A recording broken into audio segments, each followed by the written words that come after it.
할렐루야. 네, 반갑습니다. 네, 오늘부터 이제 신약탐구 1-4강 우리 같이 함께 말씀 나눠보도록 하겠습니다.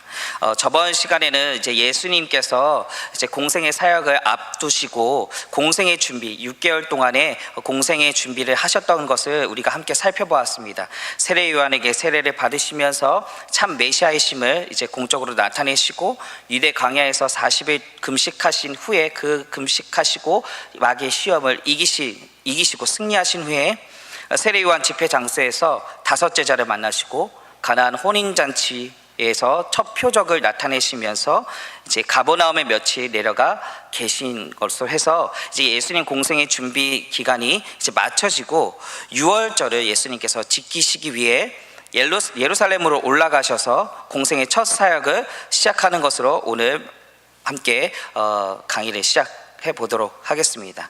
공생의 사역이 시작됐죠. 이제 첫 번째 6월절부터 두 번째 6월절 직전까지입니다.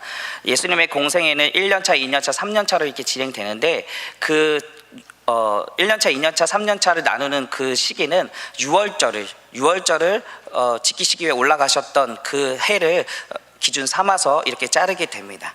그래서 예수님의 공생의 사역 이제 6월절을 지키기 위해 예루살렘에 올라가셔서 공생의 첫 사역을 시작하시게 되는데, 자, 그 당시 예루살렘은요 수도였으며 정치, 경제, 사회, 문화의 중심지였습니다.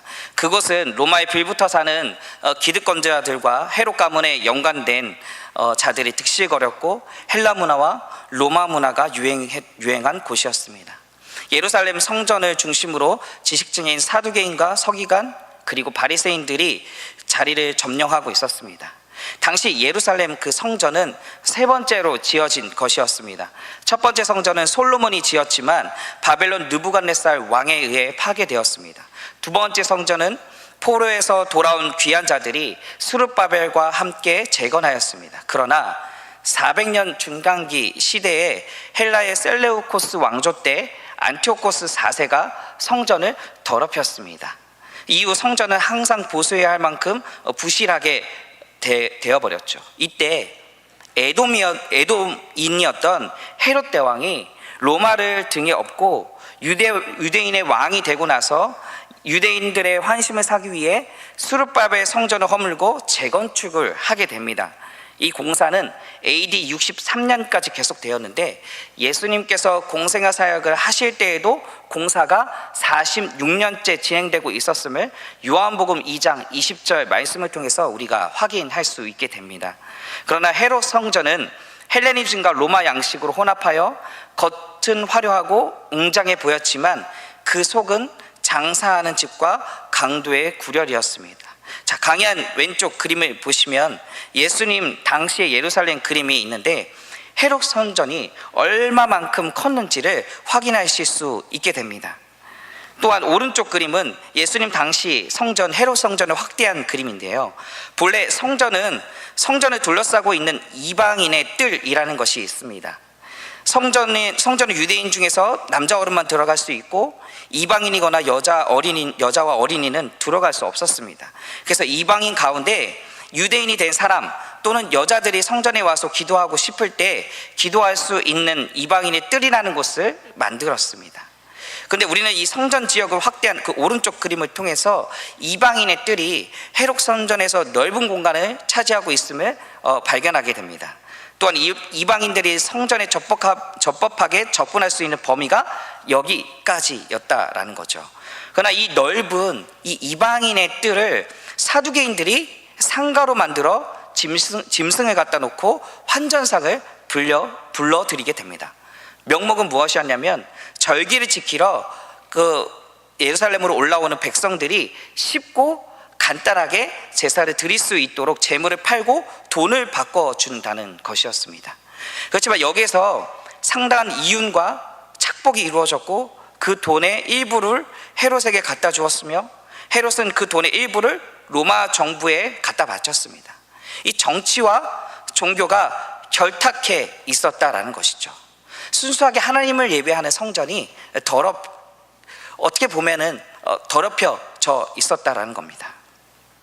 그래서 예루살렘 성전을 둘러싸고 있는 이 이방인의 뜰에는 절기 때마다 각지에서 올라온 사람들과 장사치, 환치기 상인들로 북새통을 이루었습니다.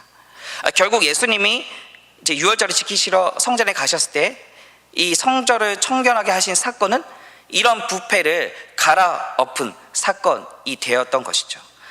당시 유대인의 남자들이라면 1년에 3번 유월절, 맥주절, 초막절, 그렇게 3대 절기를 예루살렘 성전에 와서 지켜야 했습니다. 당시 제사장들과 사두개인들은 돈을 좋아했고 절기 때가 일명 저희 명절 때처럼 대목이 되었던 것이죠. 그래서 아무리 좋은 양을 가지고 와도 허물을 찾아내서 판결을 내립니다. 그리고 성전 안 상가에서 새로운 양을 살 수밖에 없도록 만듭니다. 그러면 제사장의 하수인들이 시세의 몇 배의 가격으로 양을 팔게 되는 것이죠. 어쩔 수 없이 그 비싼 양을 사서 제사장에게 오면 이제 통과가 되는 것입니다. 자, 한번 상상을 해보십시오. 수많은 디아스포라 유대인들이 작은 예루살렘에 모이기 시작합니다. 한쪽에는 시끌벅적 시비가 벌어지고 있고 각 나라의 화폐를 가져온 사람들이 환전하느라고 북새통을 이룹니다. 동물들은 울어대고 성전에서는 제물로 드린 그 제물들을 이제 각을 뜨고 이게 죽인 그 역한 피비린내가 풍겨오게 됩니다. 그래서 이 모습을 보신 예수님은 채찍을 만들어 가지고 호되게 꾸짖으시면서 상을 둘러엎기 시작하시는 것이죠. 노끈으로 만든 채찍으로 양이나 소를 성전에서 내쫓으시고 환전하던 돈을 쏟으시고 상을 둘러엎자 모든 사람들이 너무나도 놀라서 순간 조용해집니다. 감히 누가 예루살렘의 심장인 성전에서 권력 핵심부에서 인정한 그 상을 뒤엎고 소란을 피우는지 사람들은 예수님을 유심히 바라보게 됐던 것이죠. 그리고 그들이 이렇게 말합니다. 아니, 내가 뭔데? 내가 감히 어디서 온 놈인데 이런 무례한 일을 하느냐? 너가 그렇게 권세 있다면 한번 기적을 보이라고 이야기합니다. 내가 이런 일을 해도 되는 놈인지 아닌지 한번 보자는 것이죠. 그때 예수님은 너희가 성전을 헐라 내가 사흘 동안에 일으키리라 라고 말씀합니다. 성전을 3일 만에 다시 세우신다라는 거죠. 즉 내가 죽은 지 사흘 만에 다시 살아날 것이다 라고 그 예루살렘 성전 중심에서 예언하셨던 것입니다. 자, 이것은 건물이 아닌 예수님의 몸을 의미하는 것이죠. 그러나 예수님이 죽으시고 부활하신 후에야 비로소 그 의미를 제자들이 깨닫게 됩니다. 그러므로 예수님께서 예루살렘에서 성전을 청결하게 하신 사건은 예루살렘 사회에서 자신을 공적으로 드러내신 사건입니다. 나만이 유일한 너희들의 구원자이다. 자신이 메시아임을 구체적으로 선언한 사건이 된 것이죠. 공생의 시작 첫 유월절에 예수님은 구속사에 대하여 말씀하고 싶으셨다라는 겁니다. 나로 인하지 않고는 너희가 절대로 구원받을 수 없다 라는 것을 예수님께서 말씀하셨다라는 것이죠. 그래서 이 사건으로 예수님은요, 백성들의 호의를 얻으셨고 제자들은 예수님께서 성전의 권위를 압도하는 권세를 갖고 계시다는 것을 믿게 되었습니다. 그러나 바리새인들은 자신의 체제를 위협하는 이 예수님을 가만두지 않겠다고 벼르기 시작한 사건이 되었던 것이죠. 자, 예수님의 공생의 1년 차는 그 예루살렘 성전을 청결하게 하신 것을 기점으로 하여 8개월을 예루살렘에 머무시며 여러 표적을 행하시고 말씀을 선포하셨습니다. 그리고 거기서 니고데모를 만나게 됩니다. 니고데모는 바리새인이었으며 산헤드린의 일원이었는데 밤중에 예수님을 찾아온 것입니다. 니고데모가 예수님에 대해서 알고 싶었던 것이죠. 예루살렘에서 성전을 청결하게 하시고 선포하신 그 말씀의 권위와 권세가 있으며 많은 이적과 기적을 나타나는 것을 보면서 저분 심상치 않다라고 느낀 것입니다. 그래서 니고데모는 예수님을 하나님께로부터 온 선생으로 여기고 있었습니다. 그때 예수님은 니고데모에게 이렇게 말씀하시죠. 사람이 하나님 나라를 보려거든 거듭나야 한다라고 말씀하셨습니다. 그러나 니고데모는 거듭남의 의미를 깨닫지 못했습니다. 그런데 예수님은 이 땅에 존재하려면 육신으로 출세하는 과정이 필요한 것처럼 천국에 들어가려면, 하나님의 나라를 보려면 영적으로 출생하는 과정이 필요함을 말씀하셨던 것입니다. 예수님이 니고데모에게 하나님을 들어가려면 물과 성령으로 거듭나지 않고서는 하나님 나라에 그 천국에 들어갈 수 없다라고 말씀하시면서 구원의 가장 중요한 교리인 거듭남, 그 다음에 영생을 이 니고데모에게 설명하게 되시는 것이죠. 그리고 예수님은 깊은 밤중에 자신을 찾아오신 니고데모에게 복음을, 예수 그리스도의 참 복음을 간단 명료하게 설명하십니다. 요한복음 3장 16절 말씀입니다. 우리 함께 요한복음 3장 16절 읽어보도록 하겠습니다. 하나님이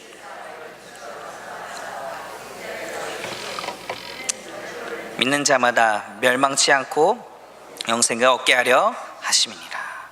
아멘. 성도 여러분, 하나님께서는 외아들의 세상 죄를 위한 희생제물로 내어주심으로써 사랑의 몫을 다 하셨습니다.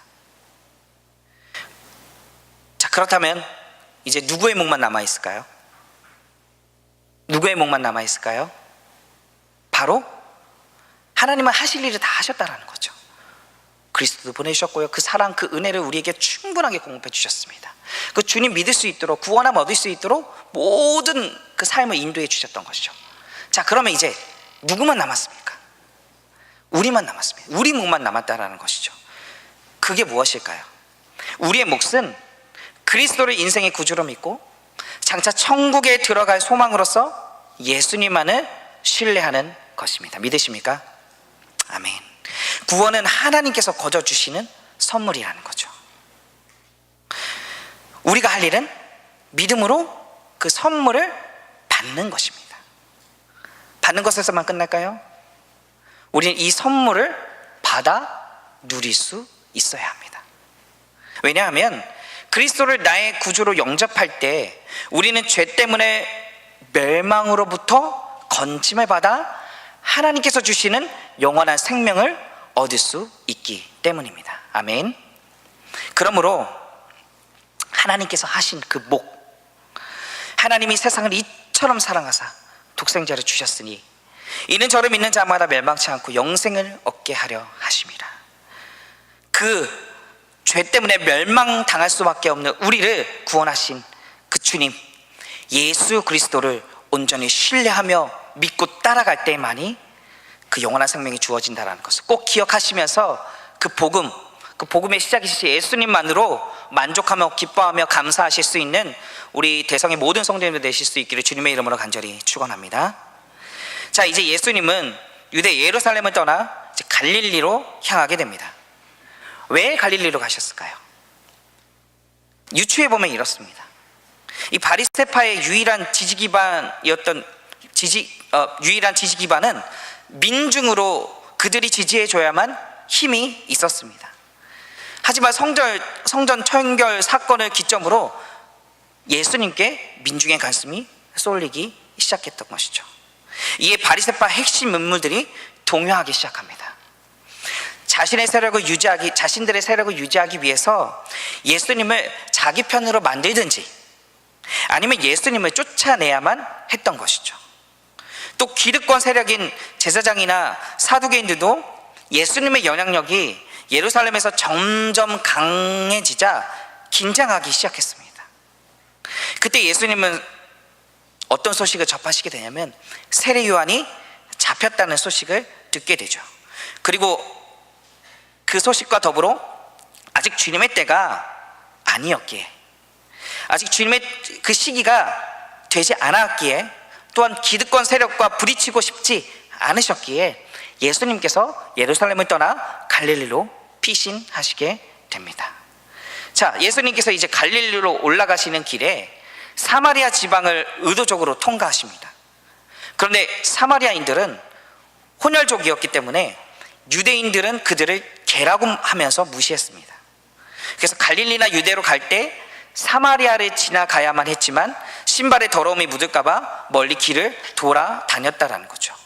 저번 주 강연 보시면 거기 지도가 나와 있거든요. 예루살렘에서 올라가는 길 쪽에 보시면 원래 이제 갈릴리로 갈 때는 사마리아를 통과해서 가는 게 제일 빠릅니다. 그런데 이 사마리아로 가는 걸 유대인들이 너무나도 싫어해서 어떻게 하죠? 돌아 삥 돌아서 요단강 그쪽으로 돌아서 갈릴리로 갔다라는 것이죠. 자, 하지만 예수님은 어떻게 하셨죠? 사마리아를 돌아서, 유대인이셨으니까 당연히 사마리아를 통과하지 않으셔야 함에도 불구하고 그렇게 하지 않으시고 나는 사마리아를 통과하여야 하겠는지라 라고 말씀하시며 사마리아 지방으로 가셨습니다. 예수님 왜 가셨을까요? 한 여인을 만나고자 했기 때문에 그렇던 것이죠. 예수님께서 길을 가시다가 피곤하여 이제 우물 곁에 그대로 앉으실 때가 6시쯤 되었습니다. 6시는요 낮 중에서 제일 가장 뜨거운 정오를 가리킵니다. 그래서 그 지방 여인들은 뜨거운 대낮에는 물을 기르러 나오지 않았습니다. 하지만 사마리아 수가성에 한 여인이 있었는데 그 여인은 아무도 없는 시간에 혼자 나와야만 했습니다. 왜 그래야만 했을까요? 사마리아도 나름대로 엄격한 율법 공동체였습니다. 근데 이 여인이 남편이 5이나 있었고 지금은 다른 남자와 동거하는 정결하지 못한 그 여인을 사마리아 사람도 배척하며 손가락질했기 때문에, 그래서 이 여인은 사람이 많을 때는 물을 기르러 나오지 못했던 것이죠. 못 나왔던 것이죠. 그러므로 정오 가장 더울 때 그 여인은 물을 기르러 나왔다가 그곳에서 누구를 만나게 될까요? 바로 예수님을 만나게 됩니다. 그러면서 예수님이 이 사마리아 여인과 대화를 나누게 되죠. 여기서 예수님의 행동은 유대인이 가지고 있었던 2가지 편견을 극복하며 깨트려 버리는 일이 되게 됩니다. 하나는 유대인은 절대로 사마리아인들과 상종하지 않는데 사마리아인과 대화를 했고요. 다른 하나는 유대인 남자는 결코 이방 여자와 말을 섞을 수 없는데 또 여자와 대화를 하는 것이 이거는 예절에 어긋나는 것인데 어떻게 하죠? 그 여인과, 특별히 이방 여인과 대화를 했다는 것입니다. 자, 이런 파격 모습을 가지고 예수님은 대화 중 예배의 장소를 묻는 그 여인에게 예수님께서 이렇게 말씀하십니다. 요한복음 4장 23절에서 24절 말씀인데요, 우리 같이 한번 읽어볼까요? 아버지께 참되게 예배하는 자들은 영과 진리로 예배할 때가 오너니 곧 이때라. 아버지께서는 자기에게 이렇게 예배하는 자들을 차르시느니라. 하나님은 여기시니 예배하는 자가 영과 진리로 예배하시니라. 아멘. 예수님이 예루살렘에서 만났던 니고데모는요 상류 계층인 동료들과 다소 다른 사람이었는데 이번에 만난 사람은 하류 계층의 동료들과도 아주 많이 다른 죄 많은 사마리아 여인이었습니다. 그런데 예수님은 그 여인의 육신의 갈증을 해소할 물을 찾고 있다는 것을 아시고 그 여인에게 사람의 영적 목마름을 완전히 해소해 줄 수 있는 생수를 소개하시죠. 그분이 누구십니까? 바로 우리 예수 그리스도시죠. 또한 예수님은 수가성의 구원의 메시지를 전하실 때 사람들의 존경을 받는 상류층에서 시작하여 그들의 영향력이 아래로 흐르게 하지 않으셨습니다. 대신 그 마을에서 가장 형편없는 여인에게서 시작하여 그 여인이 철저하게 변화된 삶으로 다른 이들에게 영향을 끼치게 하셨다는 거죠. 우리 모습과도 대동소이하지 않나라는 생각이 듭니다. 우리 같이 죄 많은 사람, 특별히 이방인으로서 예수 구원의 복음을 들을 수 없는 자임에도 불구하고 낮고 낮은 그 주님께서 이 땅에 오셨고 그 주님께서 특별히 우리 한 사람 한 사람을 선택하셔서 직접 찾아오셔서 그분의 사랑, 그분의 은혜, 그 십자가 복음을 우리에게 전해주셨기에 우리가 지금 이 자리에 나와 있지 않습니까? 그리고 특별히 우리가 그렇게 선택함을 입어 구별함을 입음을 통하여서 우리를 통하여 또 다른 사람들이 구원함의 은혜를 얻고 주님께로 나아오게 됨을 오늘 이 사마리아 여인의 모습을 통하여서 발견하게 된다는 것이죠. 예수님이 이렇게 죄 많은 여인을 구원하셨다면 다른 모든 사람들 역시 구원의 소망을 가질 수 있게 된다는 것입니다. 결국 이 여인은 참 메시아, 그 주님을 만나게 되며 물동이를 버려두고 메시아를 만났다고 동네로 내려가서 어떻게 하죠? 전도하게 됩니다. 예수를 발견하게 되면, 참 예수 그리스도를 우리 안에 소유하게 되면 어떤 삶을 살게 되는지, 어떻게 예배하게 되는지, 그냥 우리가 예배당에 모여서 예배하는 것 말고 우리 삶으로서 하나님을 어떻게 드러내게 되는지 이 사마리아 여인을 통하여서, 이 모습을 통하여서 우리가 발견하게 됩니다. 자, 이 여인을 통해서 어떤 일이 일어나죠? 마을 사람들이 예수께 나와 사마리아 땅에 예수님에 대한 소문이 퍼지게 됩니다. 그 부정했던 여인의 간증과 예수님의 가르침으로 많은 사마리아 사람들이 예수님을 믿게 된 것이죠. 유대인들의 눈에는 예수님은 전통 파괴자였습니다.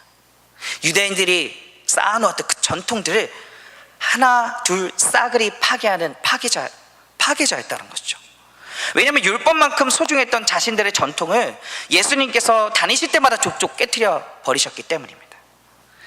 그리하여 예수님은 유대인의 타깃이 되어버리고 말았습니다. 하지만 그 예수님을 통하여서 오늘날 우리에게까지 그 복음이 전달되었다라는 사실, 그리고 우리 한 사람 한 사람을 통하여서 또 다른 사람들이 그 복음, 그 은혜, 그 사랑을 힘입어 주께로 나아오게 된다라는 사실을 우리가 꼭 이 말씀을 통하여서 기억하며 나아가실 수 있기를 주님의 이름으로 간절히 소망합니다. 자, 이제 예수님은 사마리아를 거쳐 갈릴리로 가십니다. 갈릴리 가나에 제자들과 함께 머물러 계실 때에 가버나움 지역의 분봉왕 헤롯 안티파스의 신하 한 사람이 찾아왔습니다. 그리고 병든 자신의 아들을 고쳐달라고 간청하였을 때 예수님은 그 신하에게 가라, 내 아들이 살았다라고 선포하셨습니다. 34km나 떨어진 거리에서 말씀 한마디로 죽어가는 아들을 살리신 그 예수님의 표적 앞에 헤롯 안티파스의 신하와 하인들, 그리고 그들의 온 집안 사람들이 다 예수를 믿게 됩니다.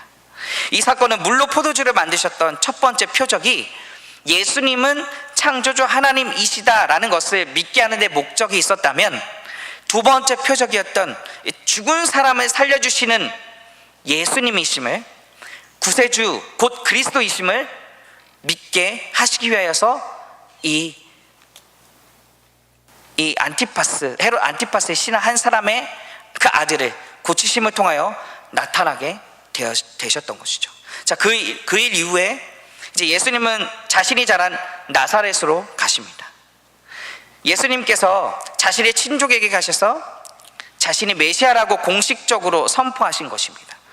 그 지역의 회당에 들어가셔서 이사야 61장의 말씀을 읽으시고 이 글이 오늘 너희 귀에 응하였다라고 선포하십니다. 예수님은 성령이 기름 부음을 받아 가난한 자, 포로된 자, 눈먼 자, 눌린 자, 그런 자들에게 주님의 은혜를 전하러 오셨다라고 선포하신 것이죠. 하지만 이 선포를 들은 사람들은 나사렛, 예수님이 자라온 동네 아닙니까? 거기에는 예수님의 친척도 있었고 예수님을 어려서부터 보아왔던 사람들이 있었습니다. 그 선포를 듣는 사람들이 기이하게 여기면서 이렇게 얘기하는 것이죠. 요셉의 아들, 저 사람이 요셉의 아들 아니냐? 내가 메시아라고? 내가 너 잘하는 것을 다 봤는데 내가 무슨 메시아냐? 내가 메시아면 나도 메시아다 라면서 기적을 보이라고 예수님을 조롱하고 동네 끝 낭떠러지까지 끌고 가 미쳐 떨어뜨리려고 하지만 호련히 그들 가운데 예수님께서 지나가시죠. 그리고 나서 나사렛에서 더 이상 복음을 전하실 수 없기에 이제 가버나움으로 가십니다. 자, 예수님의 모습을 통해서 예수님은 육신의 가족에게 복음 전하는 일을 우선순위 두셨다라는 것이죠. 그러나 그들은 예수님의 부활하신 후에도 예수님을 거부했습니다. 그렇지만 적어도 예수님의 동생 야고보는 십자가에 못 박혔다가 부활하신 예수님을 보고 나서 그가 메시아임을 확신했을 것입니다. 그 구절이 고린도전서 15장 7절 말씀에 나와 있습니다. 우리 함께 찾아볼까요? 고린도전서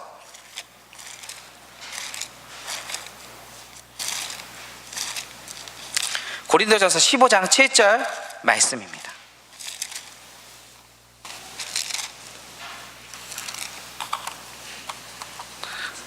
신약성경 281페이지입니다.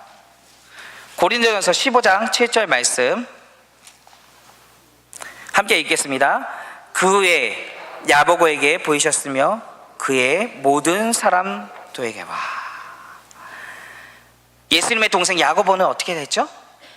예수님의 부활을 목격한 증인으로서 메시아임을 확신하고 후에는 그가 야고보서라는 그런 서신서를 그 서신서를 쓰게 되는 그 놀라운 사람으로 바뀌어 갔던 것을 우리가 말씀을 통해 보게 됩니다. 자, 이런 것처럼 예수님은 우리가 우리의 나사렛에서 가족과 친척과 더불어 믿음의 행보를 시작하기를 원하십니다. 오늘 이 말씀을 통해 어쩌면 우리는 선지자가 자기 고향과 자기 집에는 존경을 받지 않음이 없느니라 라는 주님의 말씀을 현실적으로 우리가 깨닫게 될지도 모르겠습니다. 하지만 예수님은 꿈쩍도 하지 않으시고 자신의 길을 계속 가셨던 것처럼 우리도 끝까지 복음 붙들고 믿음으로 우리 가족들과 친척들에게 전진해 나아가기를 바라셨던 모습이 오늘 이 모습에서 우리가 볼 수 있지 않을까. 그러므로 사랑하는 성도 여러분, 우리 믿음의 가족들, 친척들, 내가 이 정도까지 했는데 목사님 안 돼요. 안 될 것 같아요. 너무나도 마음이 굳어져 버렸어요. 우리가 이렇게 고백해야 될까요? 오늘 예수님처럼 믿음 가시고 끝까지 그 자녀들, 그 가족, 남편 위해서, 그 친척들을 위해서 예수님처럼 복음을 듣고 끝까지 믿음으로 나아갈 때에 그들 또한 이 예수님의 동생 야고보가 십자가에 못 박혔다가 부활하신 예수님을 보고 나서 메시아임을 확인했던 것처럼 우리의 가족, 우리의 친척들도 우리의 믿음의 모습 가지고 끝까지 그들에게 나아갈 때에 그들 또한 참 메시아, 우리 주님을 발견하게 될 줄 믿습니다. 그러므로 자녀들을 위한 기도, 가족들을 위한 기도는 언제까지 해야 될까요? 내가 죽을 때까지, 죽을 때까지 하는 겁니다. 그렇죠? 자, 예수님 죽고 나서 부활 승천하셨을 때 그 부활을 목격했던 것처럼 언제, 어느 때, 어느 시기에 하나님의 역사가 일어날지 모르기 때문에 소망이 없을 그때에 다시 한번 소망 되신 예수님 붙들고 믿음으로 우리 가족들에게, 친척들에게 복음을 증거하며 나아가실 수 있는 복된 복음의 증인들 다 되실 수 있기를 주님의 이름으로 간절히 축원합니다. 자, 예수님은 갈릴리 지역에서의 본격적인 이 하나님 나라의 복음 사역을 위해 이제 가버나움으로 지역을 옮기십니다. 그리고 그때부터 성령의 권능으로 비로소 때가 찼고 하나님 나라가 가까웠으니 회개하고 복음을 믿으라 는 하나님 나라의 복음을 하시게 됩니다. 이제 갈릴리 전 지역을 돌아다니기 시작하시기 전에 먼저 제자들을 다시 부르시는 일부터 시작하시죠. 지난날 세례 요한의 세례 현장에서 예수님을 만나 가나의 혼인잔치와 예루살렘과 갈릴리 지역 등 함께 따라다녔던 제자들은 그들의 고향 가버나움에 와서는 그동안 생계의 일을 하지 못했던 것 때문에 이제 고기잡이를 하고 있었습니다. 그때 갈릴리 해변을 다니시다가 예수님께서는 이제 제자들이 본격적으로 자신과 함께 하나님 나라의 복음 사역에만 매진하기를 원하셨기에 그래서 이들을 다시 부르기로 마음 먹으셨고 예수님께서는 먼저 밤새 고기 잡는 일에 허탕친 시몬 베드로에게 찾아가셔서 깊은 데로 가서 그물을 던져보라고 하시며 놀라운 권능을 보여주시게 됩니다. 그 시몬 베드로의 형제 베드로와 안드레, 세베대의 아들 형제 야고보와 요한, 이 두 형제들에게 이제 주님께서는 나를 따라오느라 내가 너희로 사람을 낚는 어부가 되게 하리라 라고 말씀하시며 하나님 나라의 복음 사역을 위한 참 제자로 부르시면서 이제 예수님의 복음 사역, 그 하나님 나라의 복음 사역이 시작되게 된다라는 것이죠. 그런데 이들은 이 예수님의 이 부르심에 감격하여 자신들의 부모와 가족과 그물을 고향에 놓아두고 이때부터 본격적으로 예수님과 함께 사역을 시작하게 됩니다. 자, 이들이 그물을 버려두고 예수님을 쫓았다는 것은 직업을 버리고 예수님과 함께 하나님 나라의 복음 사역에만 전념하기로 결심하고 이제부터는 생명을 살리는 사역자가 되겠다라는 의미였습니다. 그래서 베드로와 안드레, 야고보, 요한은 예수님과 2년 반 동안 함께 다니면서 훈련을 받게 됩니다. 그리고 놀랍게도 짧은 훈련 기간이었지만 이들은 후에 하나님 나라의 복음을 위해서 평생을 살아가게 되는 그런 사도로서 초대교회인 예루살렘 교회를 설립하고 목회하는 지도자들이 되었고, 나중에는 그 예수님을 위해서 순교를 당하기까지 목숨을 다하였던 그런 헌신자로 살아가게 되었던 것이죠. 자, 이제 제자를 부르신 예수님은 안식일에 가버나움 회당에서 말씀을 가르치시고 귀신을 내어 쫓으시며 질병을 고치셨습니다. 자, 가버나움은 갈릴리 호수 주위에 있는 30개가 넘는 어촌들 가운데 가장 큰 곳이었습니다. 예수님은 이곳을 자신의 사역기지로 삼으셨고, 특히 이곳은 여러 로마의 군대의 본부였기 때문에 이기도의 영향이 만연했으며 유대인과 이방인에게 복음을 전하기에 이상적인 장소이었기에 예수님께서는 이곳을 중심으로 하여서 하나님 나라의 복음을 전파하게 됩니다. 자, 그날 이제 회당에 나오셔서 예수님은 야고보와 요한과 함께 이제 베드로의 장모가 열병으로 누워있는 베드로의 집에 신방을 가게 됩니다. 장모님이 아픈 가운데서도 집안일을 제대로 돌보지 못하고 그 예수님의 사역길에 본격적으로 따라 나섰던 베드로의 심정이 그동안 가족들에게 늘 미안함으로 가지고 있어 왔는데, 그 예수님의 신방으로 인해서 조금은 위안이 되고 뿌듯해졌을 것으로 상상해보는 장면입니다. 그곳에서 예수님은 베드로 장모의 손을 잡아 일으키시며 열병이 떠나가는 치유의 능력을 행하십니다. 이에 동네 사람들이 그 소문을 듣고 해가 저물 때에 모든 병자와 귀신 들린 자들을 베드로의 집으로 데리고 옵니다. 그리고 예수님께서는 그날 밤새도록 일일이 사람마다 아픈 데에 손을 얹으시고 고쳐주시는 사역을 감당하시죠. 밤새도록 베드로의 집에서 많은 병자들을 고쳐주시고 피곤하신 가운데에도 예수님은 이른 새벽 외딴 곳으로 가셔서 기도하고 계시는데, 사람들이 또 자신을 찾고 있다는 얘기를 듣자 나는 다른 동네에서도 하나님 나라의 복음을 전해야 한다, 나는 이 일을 하라고 보내심을 받았기 때문이다 라고 말씀하시고는 온 갈릴리 지역으로 이제 나서게 되십니다. 제자들을 불러 전문적으로 훈련 사역을 하신 그 예수님께서는 이제 제자들과 함께 갈릴리 온 지역을 두루 다니시면서 회당에서는 하나님 말씀을 가르치시며 백성들의 삶 현장 속으로 들어가서는 하나님 나라의 복음을 선포하시고 그들의 모든 질병과 모든 약한 것을 고쳐주시는 3대 사역, 그 예수님의 3대 사역을 갈릴리 전 지역으로 펼쳐 나아가게 되십니다. 오늘 본문 말씀이죠. 그러면서 예수님께서는 사람들이 한 중풍병자를 침상에 누인 채로 메고 들어오자 그들의 믿음을 보시고 그 중풍병자에게 소자야 안심하라, 내 죄사함을 받았느니라고 말씀하시며 구원의 능력을 베풀어 주십니다. 이 사람들의 모습을 통해, 그래서 우리가 이 사람들의 모습을 통해 예수 공동체의 참 모습을 보게 됩니다. 그리고 사랑은 행동하지 않으면 사랑이 아닌 것처럼 실천하지 않는 사랑은 무의미함을 오늘 이 말씀을 통하여 발견하게 됩니다. 그래서 성경이 말하는 사랑, 우리 중풍병자를 침상에 누인 중풍병자를 데리고 왔던 그 사람들, 성경이 말하는 사랑은 동사이고 현재 진행형임을 기억하며 우리도 참 사랑을 실천하며 주님께 나아갈 수 있기를 주님의 이름으로 간절히 소망합니다.